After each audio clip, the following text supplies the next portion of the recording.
Hey guys, welcome to Nightingale Reviews. I'm Bailey, and today I will be doing my Christmas book haul. Part 1. Enjoy.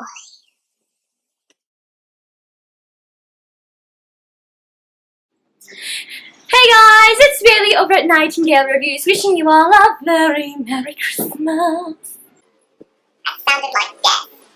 Look what I just got. It's this bathrobe, and it's like on your face. It's so soft. It's hidden. I kid you not. Okay, it's like 12:30, December 25th, in the morning, a.m.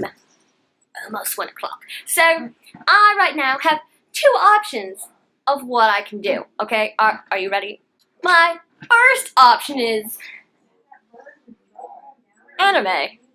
My second option is book haul. Anime or book haul. Anime or book haul. Really heavy. Hey Christian. Yep. What are you doing right now? Anime. What you doing? Book haul.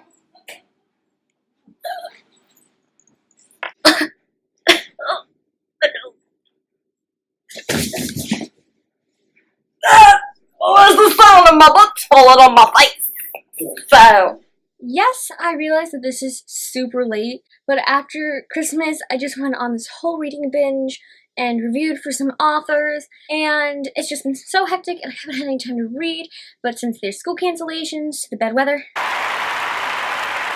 I decided to do this book haul.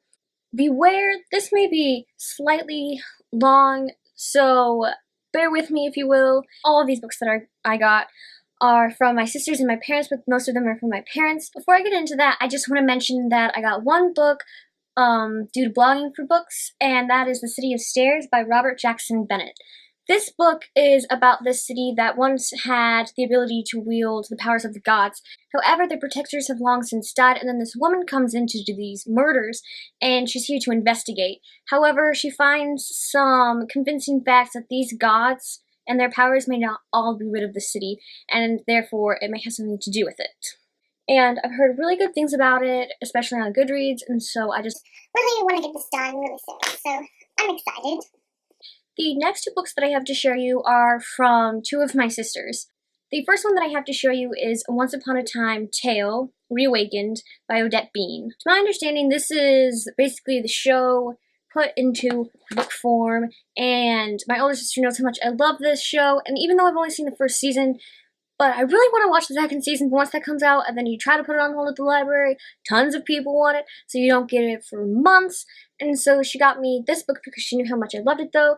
And I am really actually excited to read it, even though I've seen all of the episodes, because I want to actually reread this before I get the second season from the library. So that is on my agenda to do. It's really an amazing show if you haven't seen it. My favorite character is Rumpelstiltskin. Who doesn't love Rumpelstiltskin? His evilness is awesome. Is that? I don't know. Don't know if that makes sense. But I'm going to go with it. I'm down forever. Although, of course, I've only seen the first season, so I don't know if my feelings would change for them. But, yes. The next book that I have to show you is Jinx by Sage Blackwood. The really awesome part about this book is my sister got it signed. I believe it's a trilogy, and the third one's coming out very, very soon, so I'm super excited to finish that because I've also read the second book. But this book is about a boy named Jinx, and he lives in the Urwald. The Urwald? The Urwald is a place of many, many trees and magic. There are witches and there are sorcerers, and this young boy was also abandoned in the woods, and he's picked up by this wizard named Simon. And while there are many evil wizards, Simon seems to be pretty decent. The thing about Jinx, though, is that he's special. He has his own powers that he deals with, and he thinks they're natural, but he doesn't realize that he's the only one that can do them. He can see people's thoughts, as in, like, colors and things swirling around their heads. It's rather kind of interesting. And also, he can listen to the trees. The next book that I have to show you is from my parents. The rest are from my parents now. And I thought it was just really interesting. I haven't read any of his books yet, and I thought this one was really short, and I'd give it a try. But this book is basically about a boy named Evan, and he's all alone in the world. His friend Ariel is gone, and he feels like he should be blamed for it for some reason. And then one day he goes home, and on his porch is this envelope with a photograph in it, and he looks at it. And the next day he goes back home, and there is another photograph on the porch, but it's him looking at the previous photograph. And it just sounded like a quick, interesting read, and I love photographs in books. I love pictures in books. Who doesn't? I don't know. I don't know.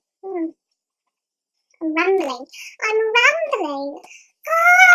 The next 3 books are part of a series, a manga series, and I love manga if you don't know that, but you have to realize I'm gonna butcher these authors' names, and also the illustrators if they're separate, and these characters if they're Japanese names.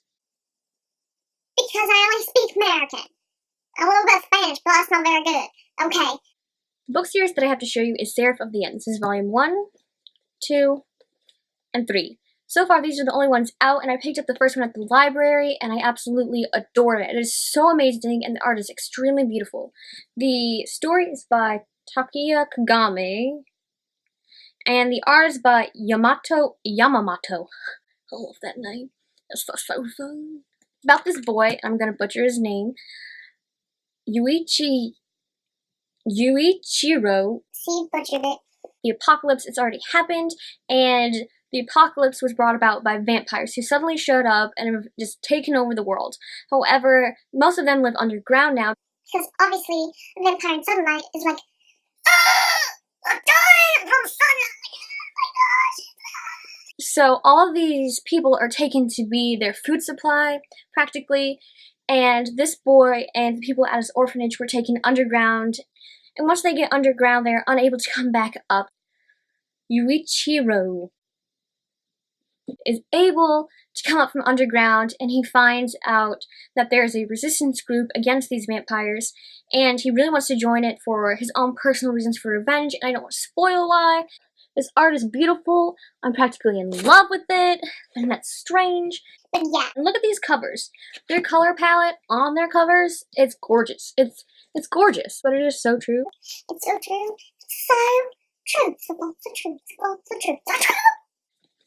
Now I have the first 2 books in the Crank series that I got in a box set from my parents, and I really have fallen in love with Ellen Hopkins and her writing. I just started Rumble, and it's absolutely amazing, and my parents knew that I was really interested in her, and so to start me off, they bought me the first 2 in the series. This trilogy follows a girl named Christina who has a perfect life. She's the perfect daughter, has the perfect school grades, but then she finds the monster, Crank, and from there her life spirals out of control. These covers, simplistic but gorgeous. Gorgeous. Now I just need to use this other book. Don't you hate trying to put books back in boxes half the time? These things on the inside get in the way. I can't get them back. I put them in upside down. Oh my gosh, I hate it. But it's so pretty. It's pretty. I want to read all of these books. My parents also bought me one more box set. All the people who are readers at my school have basically read The Fault in Our Stars, and I haven't yet, not because of lack of not wanting to, it's just because I've been super busy. And so the books that I got are The Fault in Our Stars, Paper Towns, An Abundance of Catherines, and Looking for Alaska. I just really want to delve into these sometime, and hopefully that'll happen soon, maybe over the summer, maybe in 5 years, who knows. My bookshelf has books from when I was in 6th grade and I still haven't read them.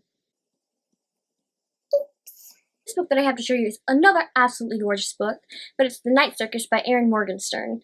This book is about a circus that isn't there one day, but the next night it is. That's all you need to know.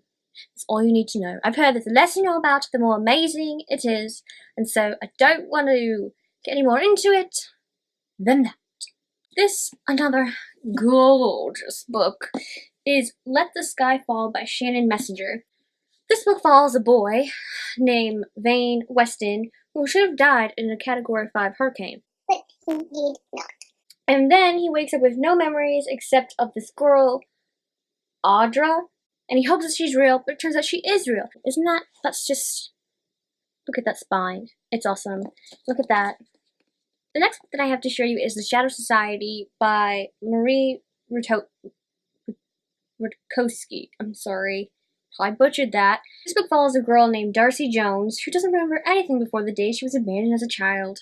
Outside the Chicago Firehouse, in an alternate world where the Great Chicago Fire didn't happen, and deadly creatures called shades terrorize the human population. Fascinating. Fascinating. Then, Memories begin to haunt Darcy when a new boy arrives at her school, Con. But Con, she likes him, but Con, the first thing he looks at her, he's like, you're my enemy. She's like, what is this? and she decides then to infiltrate the Shadow Society and uncover the Shade's latest terrorist plot. But what she finds may change her world forever. I basically just read the whole back of this to you. The next book that I have to show you is Archon. I don't know which it is. It's one of the two.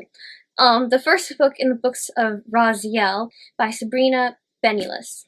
If you don't know what this is about a girl named Angela who has just been released from practically like a psychiatric ward type of scene. This girl is practically obsessed with angels, and then she goes to university in hopes that everything's going to be fine. But it turns out it's not, because there's angels and demons. I haven't heard the best reviews about this book, to be honest, but I want to see for myself. If they've got bad reviews, I may actually still end up loving it, because I usually don't hate books. I don't. They're just amazing. Who would hate books? Who would hate books? Obviously, not you. Hopefully, you're here to find books. The next book that I have in my hands, I have actually previously read before, and I loved it so much that my parents bought it for me. That book is Team Human by Justine Larballestiere and Sarah Reese Brennan. This book features a girl named Mel who lives in a city founded by vampires. Vampires are sort of a norm in this world, however she doesn't necessarily like them. And then her best friend falls in love with one, and she feels that this is one of the biggest mistakes of her friend's life, and therefore it's up to her to show her that. There are the occasional zombies and mystery and dead people, and not just the zombie dead people, but like really dead. Dead, not coming back. Strangely put, sorry. The dead, and not coming back. Next we have Made of Stars by Kelly York. This book follows a boy named Hunter who, with his half-sister, goes to his father's house during winter for the first time in many, many years, hoping that it's going to be just like when they were younger and they'll have so much fun. But in reality, it turns out that things are absolutely not like that anymore, and these two characters get to reunite with a past friend, Chance, who seems to be harboring secrets. When I asked for this book, it was basically cover by. I'm not afraid to say that, but I also am hoping that it's going to be really good. The next book I have is Undercurrent by Paul Blackwell. This story follows a boy named Callum who ends up falling off of a waterfall, and he wakes up in a hospital where his best friend is attempting to kill him. Worst waking up in a hospital scene ever. Callum soon realizes, though, that nothing is as it seems as soon as he wakes up. Other people are trying to kill him. His brother is crazy, and nothing is as it was before. He needs to understand what's going on, because if he doesn't, he'll maybe die by all these people trying to kill him. That would be bad. I just want to say thank you to my sisters and to my parents for giving me all such amazing, amazing books. I truly appreciate it, and I really can't wait to read them. Also, thank you for watching. I hope you enjoyed this and have a great rest of your day. Bye!